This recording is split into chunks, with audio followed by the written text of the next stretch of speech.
আল্লাহ বলেন ওয়াসারিউ ওয়াসারিউ ইলা মাগফিরাতিম মির রাব্বিকুম ওয়াসারিউ ইলা মাগফিরাতিম মির রাব্বিকুম ওয়া জান্নাতিন আরদুহাস সামাওয়াত ওয়া জান্নাতিন আরদুহাস সামাওয়াত ওয়াল আরদু উইদ্দাত লিল মুত্তাকিন। আল্লাহ বলেন দৌড়াও ওই জান্নাতের দিকে আগায় যাও যেটার আয়তন হলো ৭ আসমান জমিনের সমান। জান্নাতের বাড়িটা ৭ আসমান জমিনের সমান বাড়ি।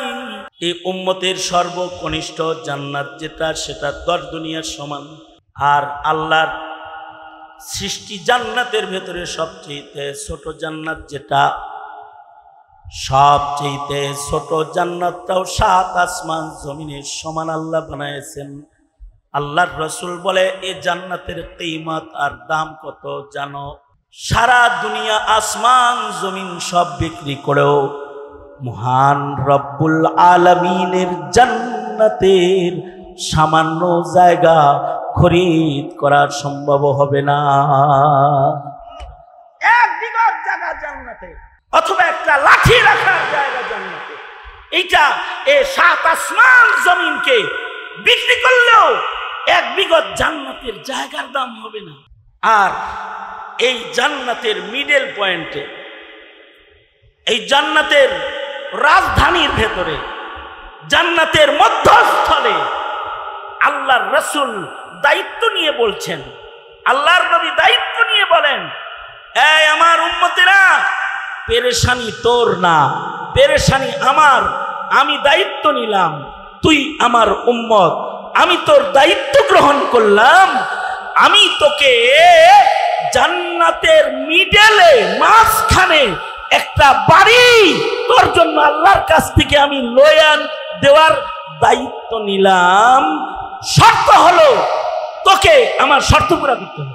আল্লাহর রাসূল বলেন, ক্বালা রাসূলুল্লাহি সাল্লাল্লাহু আলাইহি ওয়াসাল্লাম, ক্বালা রাসূলুল্লাহি সাল্লাল্লাহু আলাইহি ওয়াসাল্লাম, আনা যাঈমুন বিবাইতিন ফি ওয়াসাতিল জান্নাহ, আনা যাঈমুন বিবাইতিন ফি ওয়াসাতিল জান্নাহ লিমান হাসানা খুলুকাহু।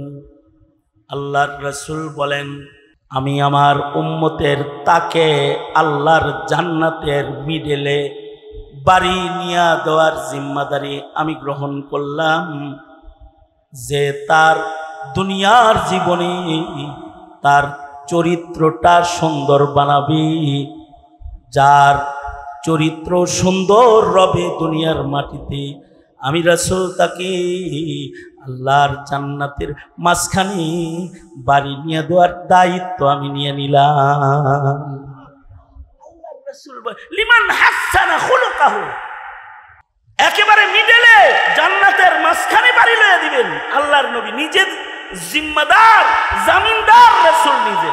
তার মানে হলো চামড়া সুন্দর হলে জান্নাতের জামিনদারি রাসূল নিবে না, টাকার মালিক হলে তার জান্নাতের জিম্মাদারি রাসূল গ্রহণ করবেন না, সে বড় পদের মালিক হলে তার জান্নাতের জিম্মাদারি রাসূল গ্রহণ করবেন না, ডিগ্রি ঢের জমা করলে তার জান্নাতের জিম্মাদারি রাসূল গ্রহণ করবেন না, সে সর্বোচ্চ খলিফার মসনদ দখলকারী হলেও তার জান্নাতের জিম্মাদারি রাসূল নিবেন না। হ্যাঁ, নবীজি তার জান্নাতের জিম্মাদারি গ্রহণ করবেন যার চামড়াও সুন্দর না, দেখতেও সুন্দর না, গঠনও সুন্দর না, তার টাকা পয়সাও নাই, তার ক্ষমতাও নাই, সে তালা ভুলা একটা নিরীহ মানুষ, কিন্তু তার চরিত্রটা বড় সুন্দর।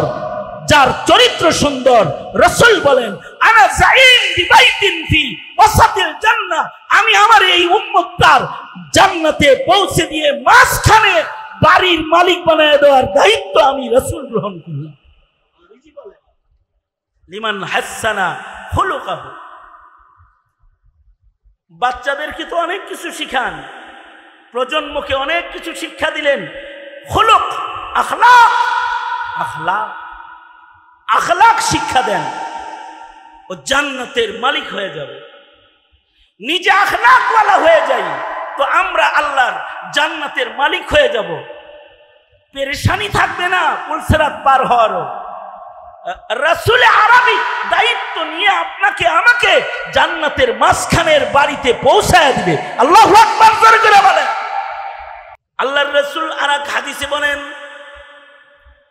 নবীজি বলেন, এই আমার উম্মতেরা, তোমরা দুইটা জিনিসের জামানত দাও, তোমরা দুইটা অঙ্গের জামানত আমাকে দাও, আমি তোমাকে জান্নাতের জামানতটা দিয়ে দিই।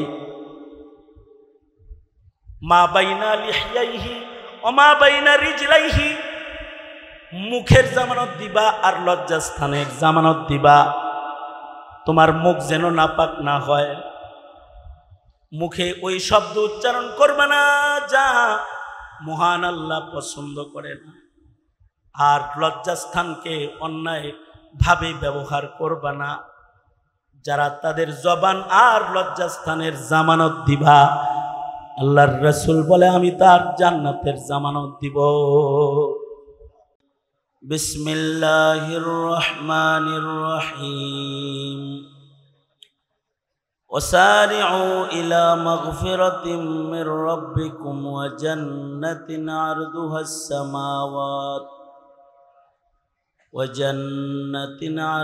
السماوات والأرض أعدت للمتقين. وقال النبي صلى الله عليه وسلم أنا زعيم ببيت في وسط الجنة لمن حسن خلقه أو كما قال عليه الصلاة والسلام. اللهم صل على محمد وعلى آل محمد كما صليت على إبراهيم وعلى آل إبراهيم إنك حميد مجيد. اللهم بارك على محمد وعلى آل محمد كما باركت على إبراهيم وعلى آل إبراهيم إنك حميد مجيد. জামিয়া উম্মুল কুরা আল ইসলামিয়া আয়োজিত দুদিনব্যাপী মহতী সম্মেলনের আখিরি রজনী, মোহতারাম সভাপতি, উপস্থিত হজরত বুজুর্গ উলামায়ে কেরাম, সম্মুখপানে সমবেত দিন প্রিয়, ইসলাম প্রিয়, দিনদার ইমানদার মুমিন মুসলমান ভাইয়েরা, পর্দার আড়াল থেকে আলোচনায় শামিল মা বোনেরা, বিশ্বজগতের মালিক, বিশ্ব প্রতিপালকের বিশ্ব দরবারে কালিমাত শকর যে মহান রব্বুল আলামিন অত্যন্ত দয়া করে, মায়া করে, ভালোবেসে ওলামাদের সোহবতে, জান্নাতের বাগানে, দ্বীনী নসিহতের মজলিসে, দাওয়াত ও তাবলীগের নিসবতে আমাদেরকে আল্লাহ তাআলা আসার বসার তৌফিক দান করেছেন। এজন্য কালিমাত শকর পড়ি, শুকরিয়া আদায় করি, জবান খুলে মুহাব্বতে বলুন আলহামদুলিল্লাহ। একটা মুমিনের জিন্দেগি সফল হয় কখন? যখন একটা বাড়ির মালিক হয় অথবা গাড়ির মালিক হয় না, অথবা ব্যাংক ব্যালেন্স টাকা করি অনেক হয় ব্যাংকে, সালমান এফ রহমানের মতো অনেক টাকা ব্যাংকে রয়, তখন কি একটা মুমিনের আসল সফলতা অর্জন হয়?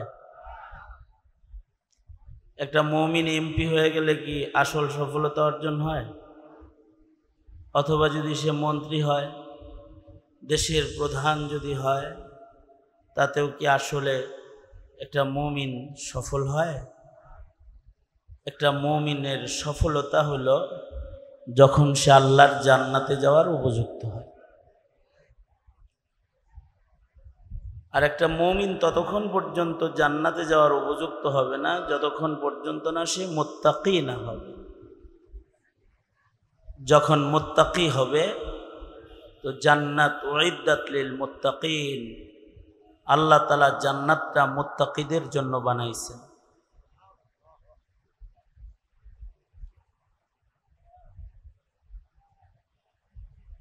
ওমর ইবনে আব্দুল আজিজ রহমাতুল্লাহি আলাইহি, ইমামে গজালি রহমাতুল্লাহি আলাইহি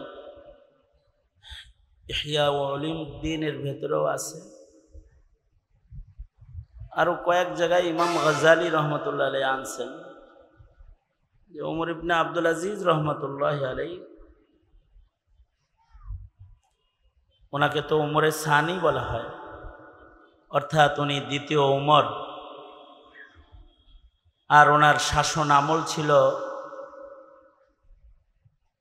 এমন যে ওনার ইনসাফ আর আদালতের সুশাসনের প্রভাব শুধু মানুষের ভেতরে না, বনের জঙ্গলের হিংস্র প্রাণীর উপরেও পড়ে গেছে। কতদিন তিনি খলিফাতুল মুসলিমিন ছিলেন? মাত্র 2 বছর কয়েক মাস। হাসিনার মতো 20 বছর 21 বছর না। কতদিন খলিফাতুল মুসলিমিন ছিলেন? 2 বছর কয়েক মাস। এই 2 বছর কয়েক মাস তিনি রাষ্ট্র পরিচালনা করে তৎকালীন সময়ে গোটা মুসলিম সাম্রাজ্য যেটার খলিফাতুল মুসলিমিন তিনি ছিলেন, এই গোটা সাম্রাজ্যে এমন একটা ইনসাফ আর আদালত কায়েম হয়েছিল যে জমিনে তো মারামারি কাটাকাটি ছিলই না, জঙ্গলের ভেতরে হিংস্র প্রাণীর ভেতরেও জুলুম ছিল না। আল বিদায়া ওয়ান নিহায়া এতে আছে যে এক বুড়ি জঙ্গলের ধার থেকে এক প্রান্তে চিৎকার করতে লাগলো, ওমর ইবনে আব্দুল আজিজ মারা গেছে, খলিফাতুল মুসলিমিন নাই।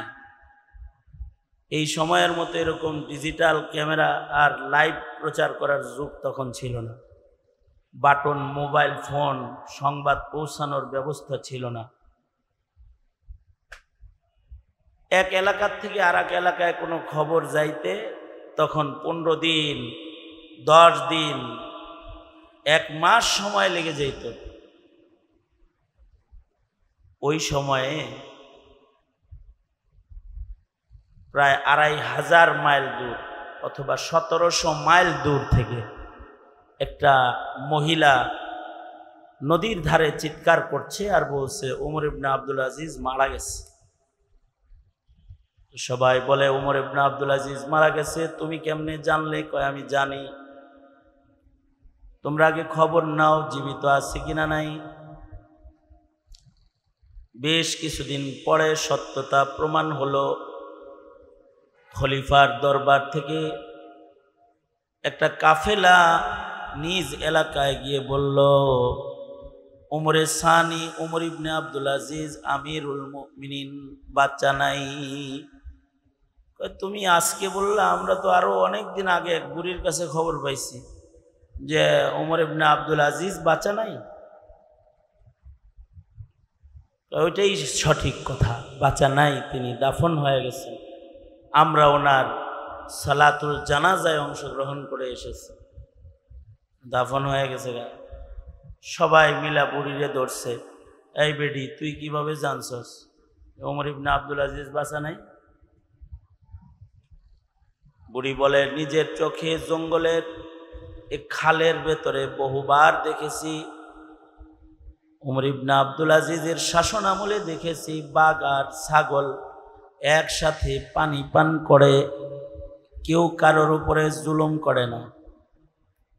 কিন্তু সেদিন দেখলাম বাঘ ছাগলের রক্ত পান করতেছে, তখনই আমার ইয়াকিন হয়েছে যে খলিফা বাচ্চা নাই। যদি ওমর ইবনে আব্দুল আজিজ বাচ্চা থাকতো তাহলে এ বাঘ হিংস্রতা দেখানোর হিম্মত করত না। কি দিয়া জঙ্গল শাসন করলো? অনেক মজবুত শক্তিশালী অস্ত্র বাহিনী জঙ্গলেও দাঁড় করায় রাখছিল।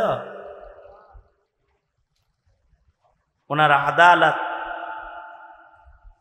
ওনার মতো মুত্তাকি খলিফাতুল মুসলিমিনের রব প্রভাব ওনার খেলাফত এরিয়ার মানুষের উপরে খালি না, জঙ্গলের প্রাণীর উপরেও পড়ে গেছে। তো ওমর ইবনে আব্দুল আজিজ রহমতুল্লাহ আলাইহির একটা বান্দি ছিল। এই বান্দি ওমর ইবনে আব্দুল আজিজের শেষ রাত্রির খেদমত করত, অর্থাৎ তাহাজ্জুদের পানি রেডি করে দিত। ওমর ইবনে আব্দুল আজিজ নামাজে দাঁড়ায় গেলে সে পেছন থেকে বাতাস করত, খলিফার নামাজ পড়তেছে আর দাসী বাতাস করতেছে। বাচ্চা মানুষ, বয়স তো আর তেমন বেশি না, দাসী। ওমর ইবনে আব্দুল আজিজ নামাজ পড়তেছে আর সে পেছনে থেকে বসে বসে ঝিমতাছে। রাত্রে ঝিমাইতে ঝিমাইতে এক পর্যায়ে ওমর ইবনে আব্দুল আজিজের পেছনে দাসীটা ঘুমায় গেছে। সামনে নামাজ চলতেছে, পেছনে দাসী ঘুম পাড়তেছে। ওমর ইবনে আব্দুল আজিজের নামাজও শেষ হলো,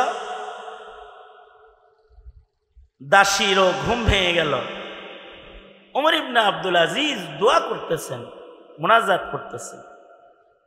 এই সময়ে এ দাসীর ঘুম ভাঙছে।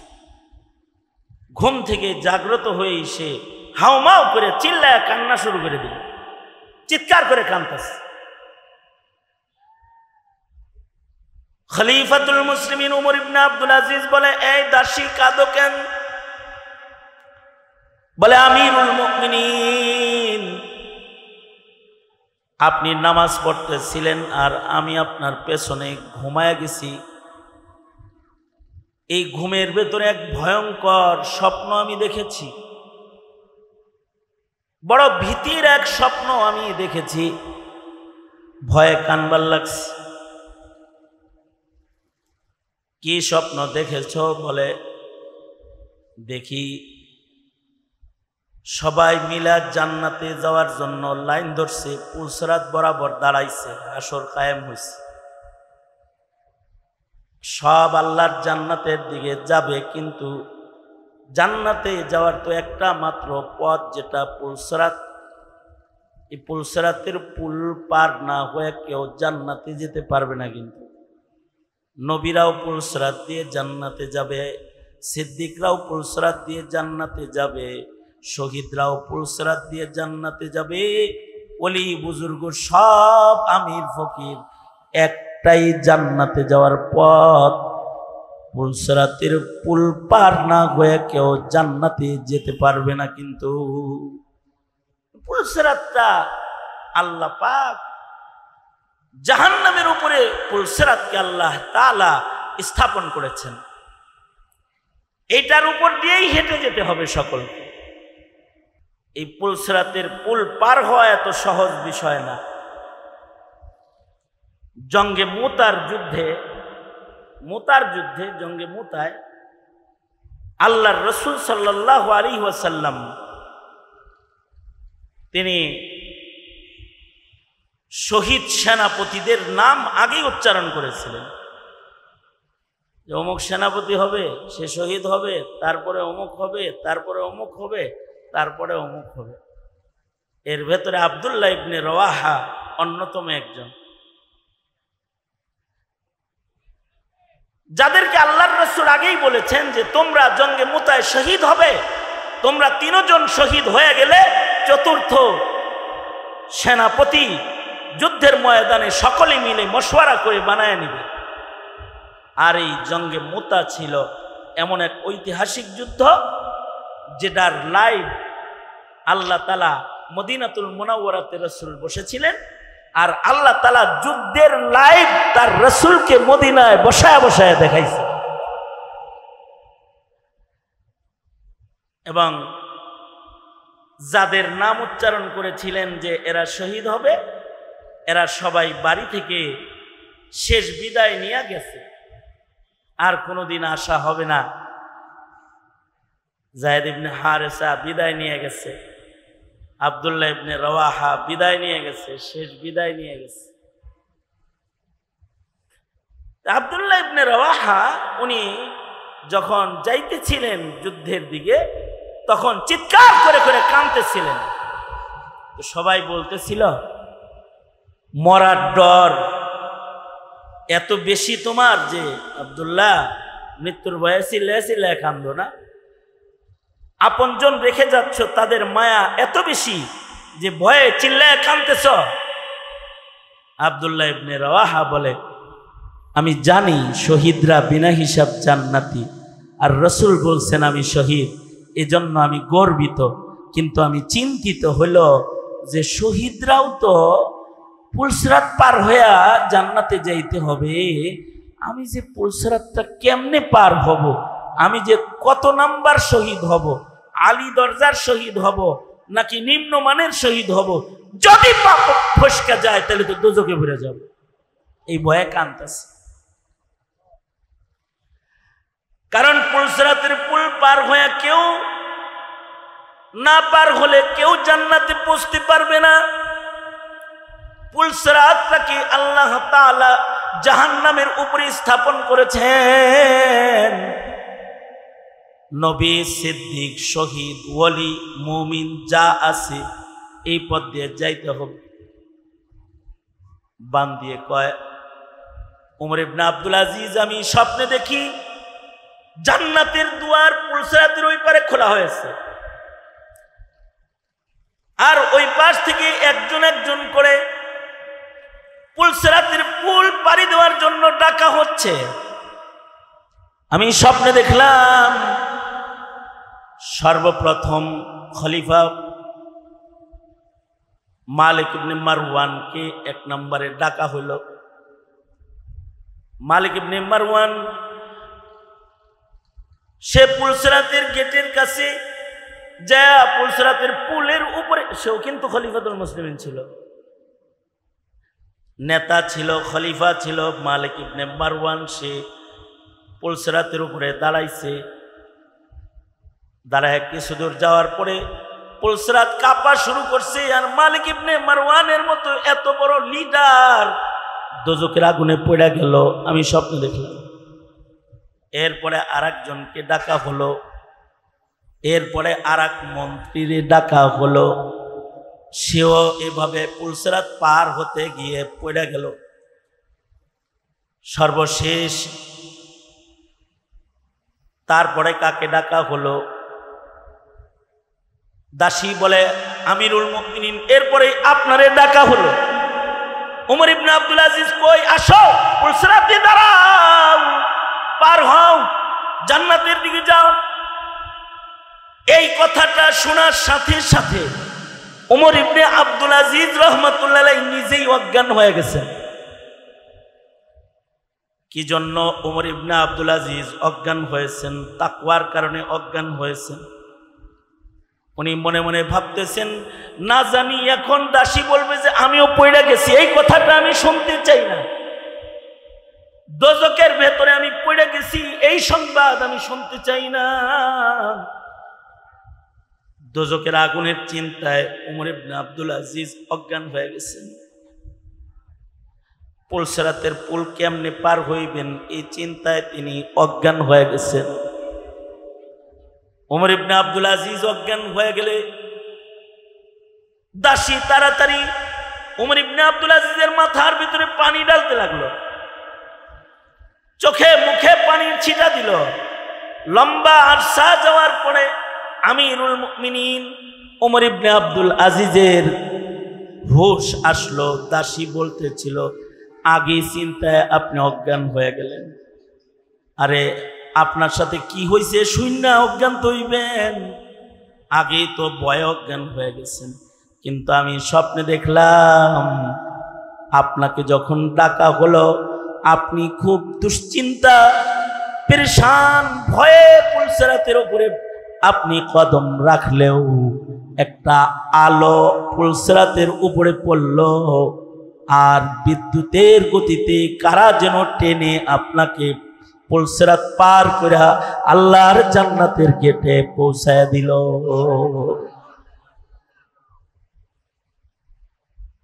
মুত্তাকি মরণের আগে কেউ যদি মুত্তাকি না হয়, মুত্তাকি না হইলে তার মুসিবত। মুত্তাকি হইতে হবে মরার আগে। তাহলে জান্নাত মুত্তাকির জন্য নির্মিত, বানানো হয়েছে। উইদ্দাত লিল মুত্তাকিন। अक्लमंदों से क्या पूछूं कि मेरी इब्तिदा क्या है। अक्लमंदों से क्या पूछूं कि मेरी इब्तिदा क्या है। कि मैं इस फिक्र में रहता हूँ मेरी इंतहा क्या है। कि मैं इस फिक्र में रहता हूँ मेरी इंतहा क्या है। আমাদের আকাবের বুজুর্গরা ওনাদের টেনশন ছিল একটাই, আমার খাতেমা না জানি কি হবে, না জানি আমার বিদায় চিত্র কেমন হবে। দুনিয়া থেকে পরপারের রওয়ানগি না জানি আমার কেমন হবে। আর পুলসিরাতের পুল পার হওয়ার দৃশ্যই বা না জানি আমার জন্য কেমন হবে। এটা হলো তাকওয়াল্লাহ। अक्लमंदों से क्या पूछूं, अक्लमंदों से क्या पूछूं कि मेरी इब्तिदा क्या है।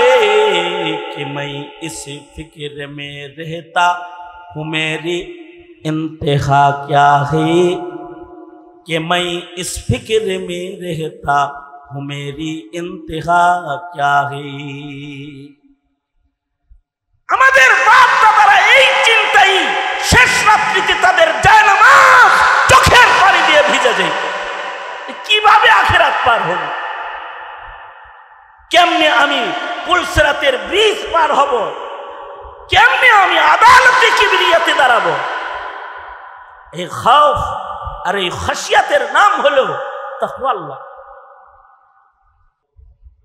জবান বড় আজব জিনিস। আল্লাহ তাআলা বলেন, ইয়া আইয়ুহাল্লাযীনা আমানুত্তাকুল্লাহ ওয়া কুলু কাওলান সাদীদা ইউসলিহ লাকুম আ'মালাকুম ওয়া ইয়াগফির লাকুম যুনুবাকুম। আল্লাহ বলেন, হে ঈমানদার মুত্তাকিরা, যারা আমাকে ভয় করিস, ইত্তাকুল্লাহ, ঈমানদাররা আমাকে ভয় কর।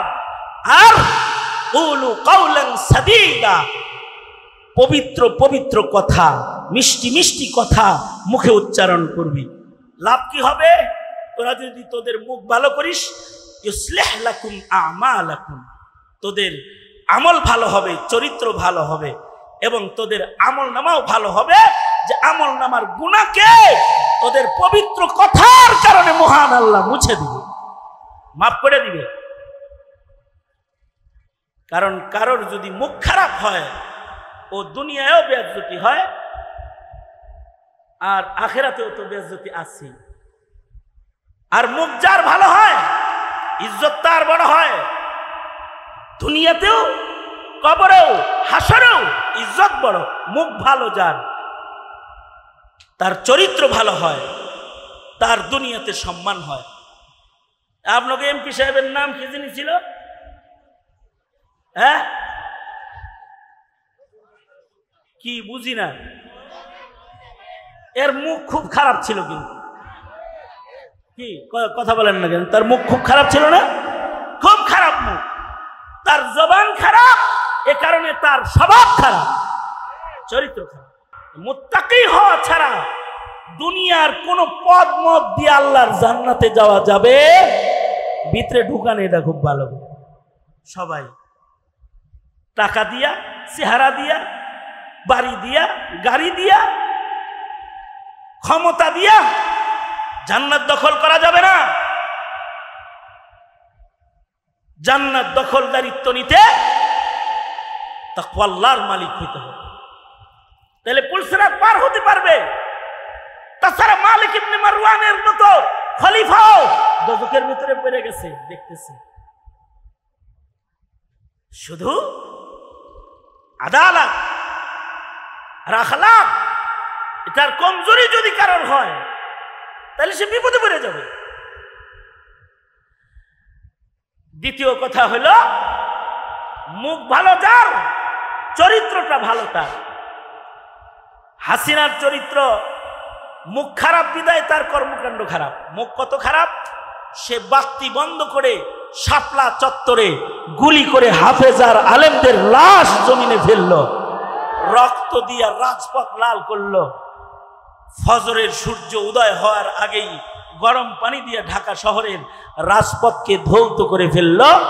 আর সংসদে দাঁড়িয়ে আস্ত কত বড় জঘন্য শব্দ উচ্চারণ করলো যে এদেশের আলেমরা মৌলবীরা রং মাখায়া শাপলা চত্বরে শুয়েছিল। নাউজুবিল্লাহ, জোরে আওয়াজ করে বলেন। শহীদের রক্ত, এটার মূল্যায়ন তো করে নাই। হুকুম দিয়া মানুষ মেরেছে, নিষ্পাপদের শহীদ করেছে, আর সংসদের মতো গুরুত্বপূর্ণ জায়গায় দাঁড়িয়ে বলেছে মৌলবীরা রং মেখে শুয়েছিল। না পাক। সর্বশেষ মুখের কথা দিয়েই ধরা খাইল। জুলাইয়ের আন্দোলনে যখন ছাত্ররা রাজপথে, তখন এদেশের ছাত্র জনতা যারা মুক্তিযোদ্ধাদের সন্তান তাদেরকেও মুখ খারাপ করে রাজাকারের বাচ্চা বলে ফেলল। আর সবাই মিলা যার যার হাতে ছিল যা ওই জুতাগুলা লইয়া গণভবনের দিকে গেল। আর এ বটটা সে হেলিকপ্টারে চলে জায়গা মতো চলে গেল। মুখ খারাপ, মুখ খারাপ। জবান যেন খারাপ না হয়। জবান দিয়ে মিথ্যা বলা যাবে না, তহমত দেওয়া যাবে না, গীবত করা যাবে না, জবান দিয়ে কাউকে ক্ষতি করা যাবে না। জবানের ব্যবহার, জবান পাক যার চরিত্র পাক তার, মুখ ভালো যার বুক ভালো তার, বুক ভালো তার। আর লজ্জাস্থানের হিফাজত, পর্দা, আবরু, ইজ্জতের জিন্দেগি, এটা মানুষের চরিত্রকে সুন্দর করে। আল্লাহর রাসূল বলেন, তুমি তোমার মুখ, তোমার লজ্জাস্থানের জামানত দাও, আমি তোমাকে জান্নাতের জামানত দিব। আর আল্লাহর রাসূল বলেন, তুমি তোমার আখলাক ঠিক করে নাও, আমি আনা জাঈমুন বিবাইতিন ফি ওয়াসাতিল জান্নাহ, জান্নাতের মাঝখানে তোমাকে বাড়ি দেওয়ার জামানতদারি আমি রাসূল নিয়ে নিব। নবীজি দায়িত্ব নিয়ে নেবেন এই জাতির চরিত্র শিখাইতে আর জাতিকে মানুষ বানাইতে। দ্বীনি শিক্ষা ছাড়া অন্য বিকল্প আর কোনো রাস্তা নাই। যত জামিয়া, যত মাদারিস আছে, এরা হলো চরিত্রওয়ালা মানুষ পয়দা করে, চরিত্রওয়ালা মানুষ পয়দা করে, জাতিকে চরিত্রের তালিম প্রদান করে। কারণ নবী আর আসবে না, আলেমরাই কোরআন সুন্নাহর মাধ্যমে জাতির চরিত্রের সংশোধন করবে। সুতরাং মাদ্রাসা দরকার আছে না নাই? আলেমদের সাথে থাকতে হবে কি হবে না? উম্মুল কুরা মাদ্রাসার প্রথম মাহফিলে আমি গালেবান এর আশেপাশে বসেই বলছিলাম জায়গা কিনব, কে 1 লক্ষ টাকা দিবেন। 1 লাখ টাকা দিয়েই দানটা শুরু করলো। ওনার নাম কি যেন ছিল, আল্লাহ জানে। হ্যাঁ, জালালউদ্দিন সাহেব, জালাল ভাই 1 লাখ টাকার দান দিয়ে মাদ্রাসার জায়গা কেনা শুরু হলো। আলহামদুলিল্লাহ এই 3 বছরে মাদ্রাসার 50 শতক জায়গা দলিল হয়ে গেছে। আলহামদুলিল্লাহ বলেন, আরো আস্তে করে বলেন, কারণ এটা কইলে তো মুখে আবার কোনো দুর্গন্ধ লাগতে পারে আলহামদুলিল্লাহ দিয়ে, তাই না? আলহামদুলিল্লাহ কালিমায়ে তাইয়্যিব, এটার দ্বারাই মুখ পাক হয়। জোরে বলেন আলহামদুলিল্লাহ। তো জালাল ভাই শুরু করলো, আর এখন 50 শতক জায়গা আছে মাদ্রাসা। হ্যাঁ, মোট 90 শতক জায়গা। আল্লাহু আকবার, আল্লাহু আকবার, জোরে করে বলেন আল্লাহু আকবার। জায়গাটা একটু নিচু, এই রাস্তার পারে ওয়াজ আর কতদিন শুনবেন? জায়গাটা বইরা দিলে উম্মুল কুরার মাহফিল উম্মুল কুরার পেটের ভেতরে হবে, জায়গার ভেতরেই হবে। আমি বলবো আগামী বছরের মাহফিলটা যেন এই রাস্তায় সরকারের জায়গায় না কইরা উম্মুল কুরার নিজের জায়গায় করতে পারে মাহফিলটা। এর আয়োজনটা তো ইউনূস সরকার কইরা দিবে না, কিন্তু দেশের কোন সরকার করে দিবে না, এটা এই কওমের লোকদেরই করতে হবে। 1% জায়গা ভরাট করতে হিসাব করেছে 40,000 টাকার বালি লাগে এক শতকে। তাহলে 2 শতক 2.5 শতক জায়গা ভরতে 1 লক্ষ টাকা লেগে যাবে। টাকা দেওয়া লাগবো না, বালি মাটি কিনা পাঠায় দিবেন। যারা বালি মাটি বিক্রি করে তা করে আপনি টেহা দিয়ে দিয়েন দরকার। জান্নাতের জমিন দখল করার জন্য নবীর ঘরে জমিনে মাটি দিবেন, মার নামে বাবার নামে। কিছু মাটি আজকে কালেকশন করতে চাই। কার নামটা সর্বপ্রথম লেখাইতে পারি যে সে 1% জায়গা ভরাট করার জিম্মাদারি নেবেন, 50,000 টাকা 40,000 টাকা, অথবা 2% জায়গা ভরে দিবেন। আমি নিজে 1% দায়িত্ব নিলাম। ওই যে দেন না কইছে না যে আমি নাকি এদের মুরব্বী, আপনারা লেখানোর আগে আমি আগে লেখায় লইলাম। আমি 1% ভরে দেওয়ার দায়িত্ব নিলাম 40,000 টাকা। এবার আপনারা আমার সাথে সাথে কারা কারা আনসার হইবেন একটু হাত তুলবেন কি, একটু নাম ঘোষণা দিবেন কি? আপনারা একটু জলদি জলদি একটু ঘোষণা দেন যে হ্যাঁ, ঢাকার রতন ভাই 1 শতক জায়গার ভরাটের ব্যবস্থা করে দিবে। আলহামদুলিল্লাহ, আস্তে করে বলেন, কেউ যেন না শোনে।